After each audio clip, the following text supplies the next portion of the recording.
Bismillahirrahmanirrahim. Assalamualaikum warahmatullahi wabarakatuh. Perkenalkan, nama saya Firda Darmayanti dengan NIM 70200121071 ingin mempresentasikan mengenai tentang struktur sel. Nah, sebelumnya kita telah mengetahui apa pengertian sel itu sendiri. Sel merupakan unit terkecil dari makhluk hidup yang dapat melaksanakan kehidupan. Sel disebut sebagai unit terkecil karena sudah tidak bisa dibagi-bagi lagi menjadi bagian yang lebih kecil yang berdiri sendiri. Sel juga disebut sebagai satuan struktural dan fungsional makhluk hidup. Nah, dapat kita ketahui, sel makhluk hidup dapat dibedakan menjadi dua macam, yaitu sel prokariotik dan sel eukariotik. Sel prokariotik adalah sel tanpa membran inti yang hanya dimiliki oleh bakteri dan alga biru.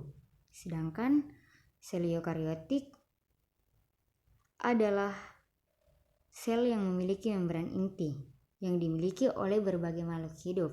Contohnya sel hewan dan tumbuhan. Baik, di sini saya akan menjelaskan mengenai tentang sel eukariotik. Nah, pertama struktur yang saya jelaskan yaitu retikulum endoplasma kasar.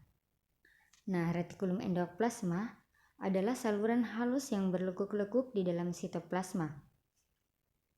Nah, retikulum endoplasma kasar berfungsi untuk transfer protein dan sintesis protein. Retikulum endoplasma kasar ditempeli oleh ribosom. Selanjutnya ada nukleus atau yang disebut dengan inti sel. Nukleus sendiri tersusun atas membran matrik dan asam inti. Nah, di dalam nukleus terdapat kromosom yang tersusun atas DNA, protein, dan RNA.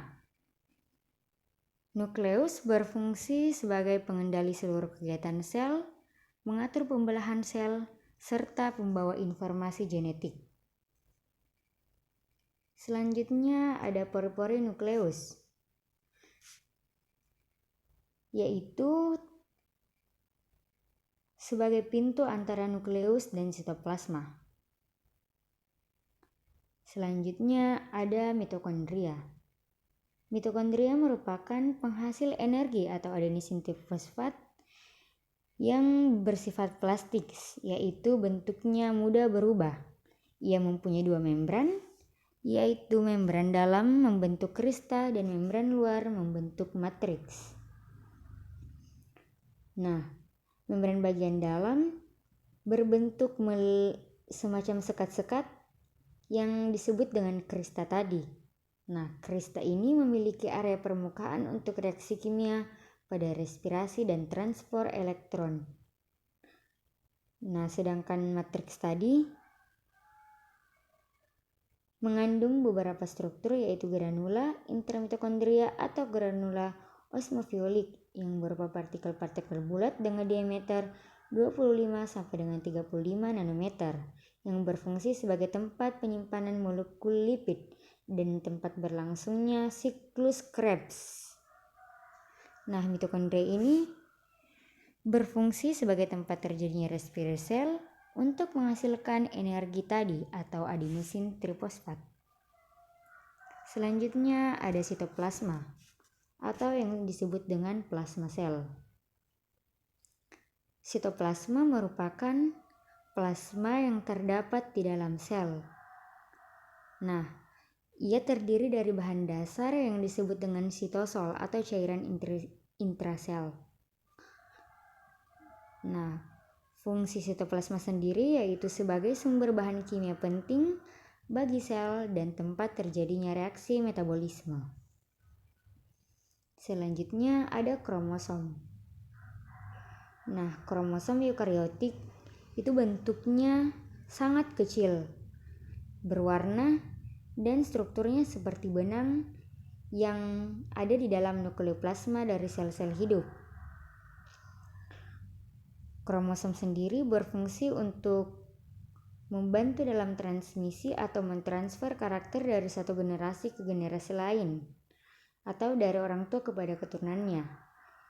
Mereka juga mampu menduplikasi diri sendiri, juga membantu dalam diferensiasi sel dalam perkembangannya.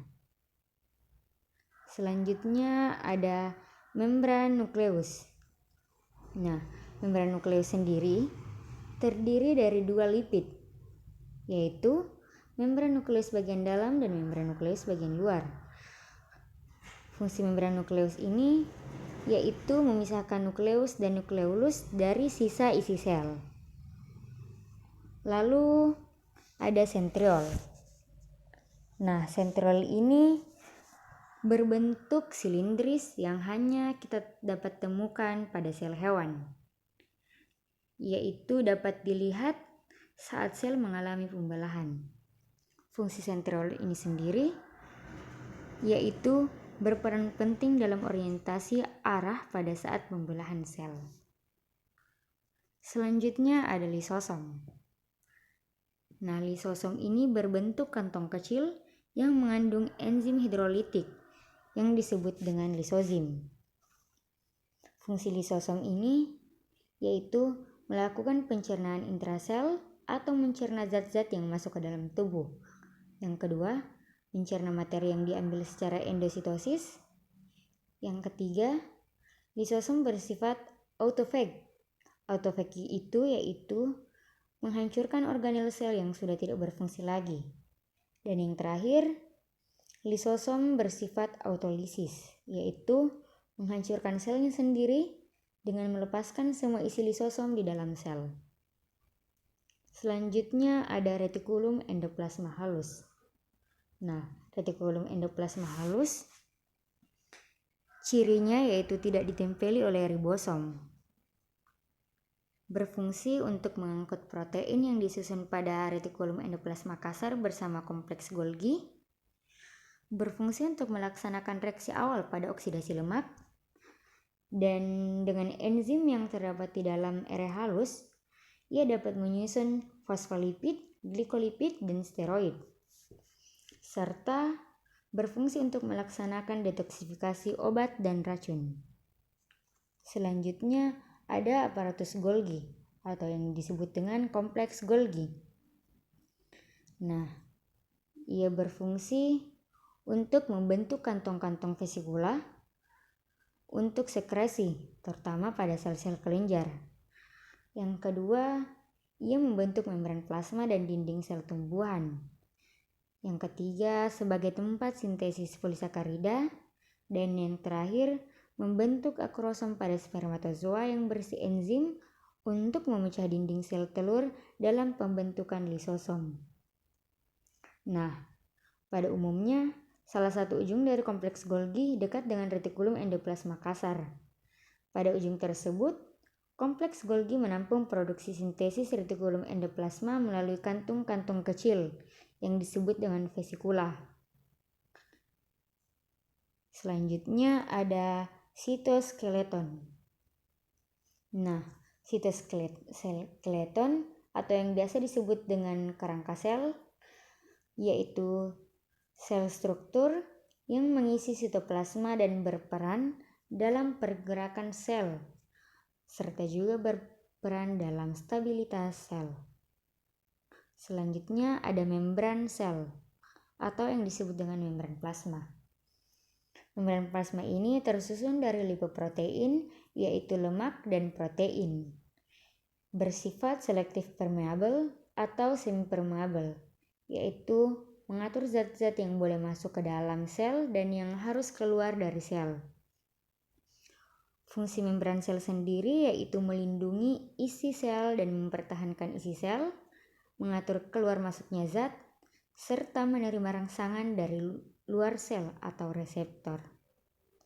Selanjutnya ada ribosom. Nah, ribosom sendiri tersusun atas RNA ribosom dan protein. Ribosom ini tersebar dalam sitoplasma dan ada juga yang menempel di retikulum endoplasma. Fungsinya untuk menyintesis protein. Selanjutnya ada nukleolus.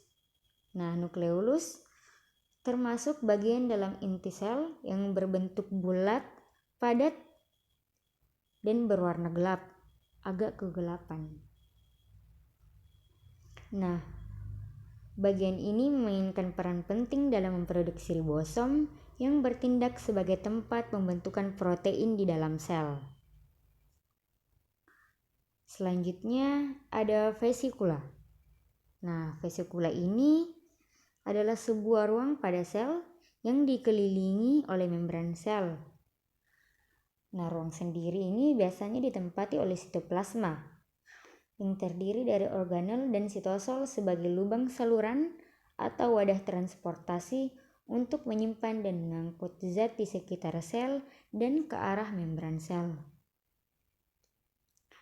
Nah, itu tadi struktur sel yang dapat saya jelaskan. Semoga dapat bermanfaat bagi kita semua.